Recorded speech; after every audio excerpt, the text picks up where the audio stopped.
Happy birthday to you.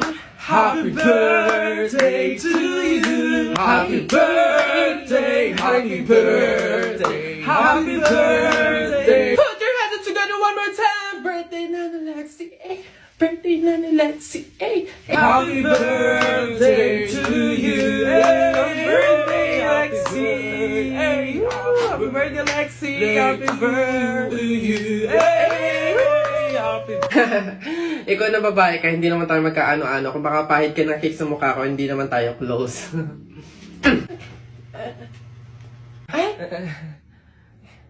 Si kuya naman hindi mabiro. Komedyante ako eh. Hindi mabiro to. Sige, sorry. Anak. Ay, nay. Bakit? May hawak bang pera sa kabaong yung lolo mo? Wala po, nay. Bakit po? Ay, lagyan mo. Pamahiin kasi yun na dapat may hawak na pera sa kabaong yung namatay. Pinaka-pamasahin niya na kasi yun sa langit. Sige po, nay. Ay. Ito po, lo. Pamasahin niyo sa langit. Ingat. Nasa langit na ako.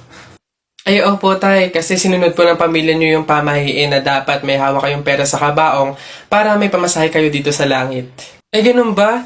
Naku, Teka, 1,000 yung binigay sa akin. Nasa yung sukle? Ibigay nyo sa akin, ano to? Dayaan to, ha? Akin na. Ano na?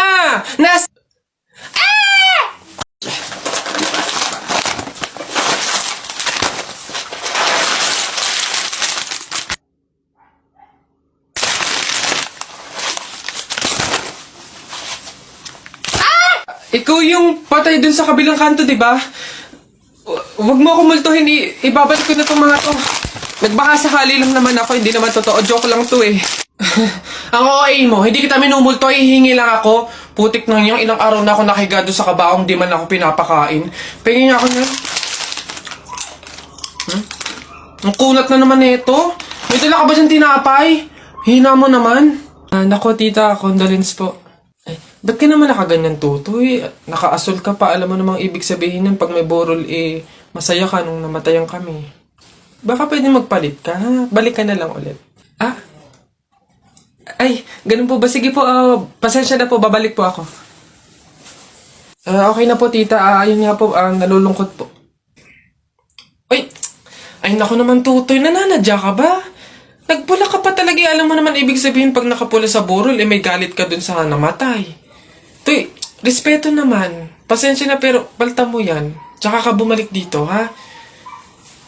Nanadya eh. Ay, grabe naman po. So, babalik na naman po ulit ako. Sige po, pasensya na po ulit. Sige po, wait lang po. Eto, tita, okay na po siguro to. Kumusta po? Tuy, nag-itim ka pa. Ano bang problema? Yung itim to, sa libing pa yan. Anong pinapakita mo? Anong pinapahiwatig mo na gusto mo nang alisin to sa amin? Na gusto mo nang ihiwalay tong pamilya namin, ha? Ay, hindi naman po sa ganun, tita. Sadyang hindi ko lang po alam na may mga color coding po pala pag may burol. Hindi ko po alam na may pamahiin po pala kayong sinusunod. Sige po, balik na lang po ulit ako. Sure na po, totoo na po. Sige po. Ayan. Pagod. Okay na po tita. Yung grabe condolence po, nakikiramay po ako. Sobrang nalulungkot po talaga ako. Saan po ba dito yung tayaan? Doon po sa dulo. Sige po. Salamat po. Nay! Ano na naman yon? Natakot ako kagabi. Ha? Bakit? Diyos ko, nalagasan daw ako ng ngipin, Nay. Buti panaginip lang yun. Ha? Naku, masamang pamahiin yan, na. Pag doon na naginip na nalagasan doon ng ngipin, naku, madami daw pamilya ang mamamatay. Ito, to. Ano to? Ayan. Sabi kasi na matatanda, kumagat ka daw sa kahoy para daw hindi matuloy yung masamang pamahiin. Dali na. Ang laki naman ito, Nay. Bakit ganitong kahoy pa? Ang laki-laki, oh. Huwag ka nang maarte dyan. Sinasabi ko sa'yo pag may nangyaring masama sa pamilya natin. Ako, ikaw sisisihinan. Ang laki naman kasi nito.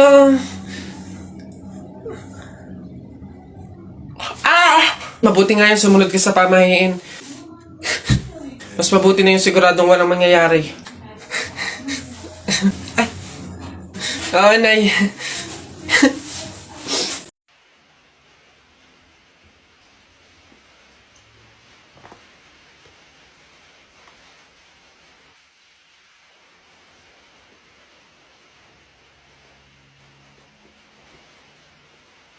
Oh, Ma! Pinapapak na naman yung gatas ni Bunso. Oh? Sige. Ubusin nyo ha. Ubusin nyo. Wala na akong pambili. Sasabi ko sa inyo ha. Ano? Paano mo nasabi? Papakapal Paano mo naman, hindi ka nasabi? naman Nakita nabili. mo, may Hindi ko lang problema ka. nag-uubos nun. Ano mukha mo? Pangit nga ng lasa ng gatas. Tapos kakainin ko. Palabinta ko pala eh. Okay girl, eto na. Ang kailangan mo lang, inote mo ha, eyeliner at lip tint lang. Hindi mo na kailangan bumili ng iba pang product. Save money, okay? Simula ngayon, magtitipid ka na. Okay, game?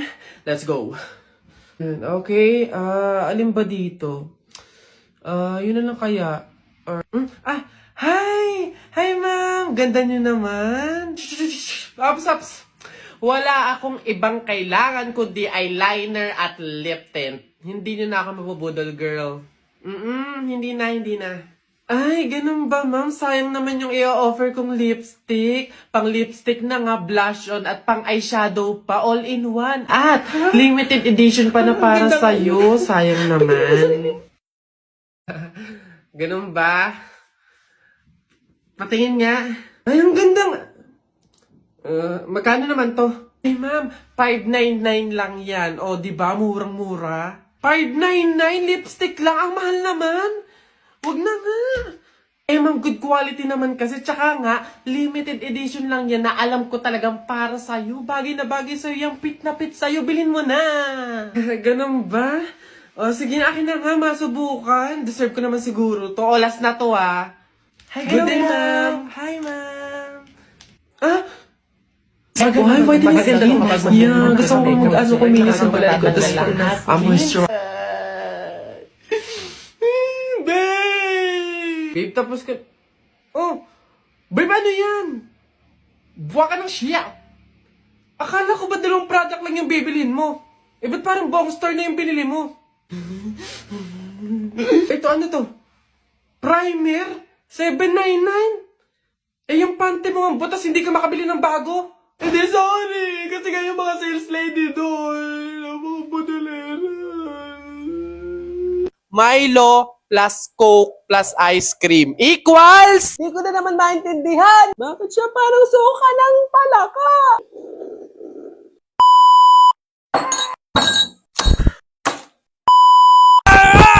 Howdy people! Alam ko na na-miss nyo to. Ramdam ko kayo. Alam ko yan. Na-miss ko din naman kayo. Another video ulit. Another pagtatry na naman ng mga nakita ko sa comment. Ngayon, madami ako nakita na Milo plus Coke plus ice cream equals... Parang Coke float lang naman yun. Pero syempre, iba pa rin kasi yung DIY. So, kaya itatry natin. Actually, natry ko na siya dating-dati pa. Pero ngayon, syempre, depende pa rin yun sa gagamitin. Depende sa ice cream. Tapos, first time ko na may Milong ilalagay. Nagulantang ako! Inuubo pa yan, pero talagang pinunteriya pa din ang ice cream at ang malamig. Yeah! Meron tayo yung ating baso, yung Coke, tapos yung ating Milo, and yung ating ice cream. Hindi ako makabili mga people nung mga nasa cup na gano'ng kalalaki. So, mga ganito lang yung available. Ice cream din naman yan. So, unahin na natin mga people yung Milo. Ayan. Patunaw na yung ice cream! So, next yung ating ice cream. Ito. So, dyan. Tapos, tsaka natin alisin sa stick. Alangan namang kainin mo yung stick. Ayan. Ay, buti na lang. Mas maganda pala pag tunaw. Mas madali mo siyang maaalis. So, ganito na yung itsura niya. Ayun, nasa ilalim yung Milo. Tapos, yung ice cream. So, tsaka natin ilalagay yung Coke. Para pala akong nasa science project net. Experiment. Wala na. Bansot. Parang supot. Feel sagana. Bakit siya parang suka ng palaka? Para ka mga buteting itlog. Ayan siya. Hinalo ko siya ng konti para mag-mix yung Milo tsaka yung ice cream. Mukha naman siyang masarap. Moment of truth, taste it!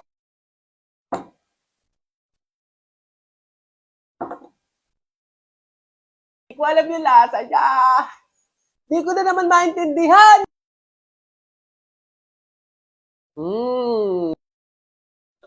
Parang nga siyang float. Pero mas masarap kasi yung Milo namumuo. So parang nagiging chocolate din siya na ingredient nung mismong drinks. Sarap pa siya sa float ng mga... Iba lang yung lasa niya. Merong differences.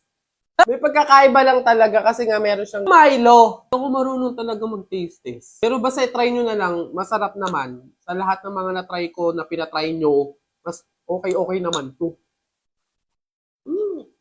Try nyo na din! Kapag daw July 21, Friday ka pinanganak, malas ka daw. Ha? Nay! Ano ba yan? O bakit? May nabasa ko dito sabi kapag daw July 21 ka pinanganak tapos Friday, malas ka daw. Di ba yun yung birthday ko? So, malas ako? Ang kuwain mo naman anak, huwag ka mag-alala. Hindi mo yung tunay na birthday, yun yung date, July 21 Friday, kung saan napulot ka namin sa pusali. Masyado ka naman nag-aalala masyado. Ha? So, ampun ako, Nay. Oo naman.